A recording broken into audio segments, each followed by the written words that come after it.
Hello everyone, good evening. সবাই কেমন আছো? আশা করি ভালো আছো। Welcome back to my another mini blog. তোমাদের সবাইকে স্বাগত।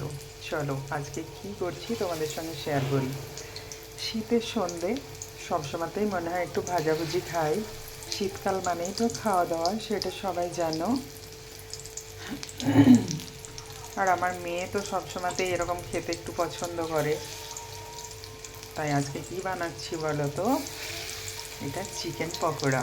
এই দেখো, ম্যারিনেট করে রেখে দিয়েছিলাম, এবার শুধু ভেজে দিচ্ছি। সন্ধ্যের সময় এর থেকে ভালো আর টিফিন কি হতে পারে? গরম এক কাপ চা আর ধনে পাতা আর সব কিছু পেস্ট দিয়ে, মানে এটা ম্যারিনেট করে রেখেছিলাম। কি কি দিয়েছি বলো তো এর মধ্যে?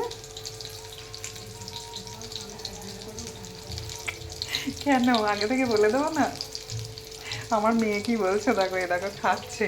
একটা ভাজা হয়ে গেছে, খাওয়াও হয়ে গেছে, মুখ দেখাবে না, বলছে মা তুমি বলে দিও না। বলে দিচ্ছ কেন আগে থেকে? তোমার কাছে তাহলে সিক্রেট কিছুই থাকবে না। আমি বললাম দেখ, চিকেন পকোড়া সবাই বানাতে পারে, ওটা আর বলার কিছু নেই। বলছে কেউ যদি তোমার থেকে রেসিপি জানতে চাই তবে তো বলবে, না তুমি আগে থেকেই বলে দিচ্ছ। আমি তো এরকমই, আমি যদি কিছু বানাই সেটা আমি বলেই দিই। তা বলছে না না, সবসময় বলে দিও না। একটু যদি তুমি কিছু মানুষকে জানতে চাওয়ার ইচ্ছেই না রাখো, তাহলে তোমার রান্না দেখবে কি? তাহলে কেউ দেখবেই না, কেউ বলবেও না কিছু। তার থেকে তুমি বলো, কেউ যদি রেসিপি জানতে চাও তাহলে আমাকে কমেন্ট করে বলো, তাহলে আমি বলবো। আমি বললাম না, সেটা আবার করা যায় নাকি?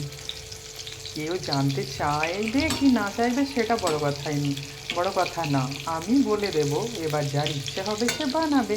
আর মোটামুটি চিকেন পকোড়া বানাতে সবাই জানে, জানে না এটা তো হতে পারে না।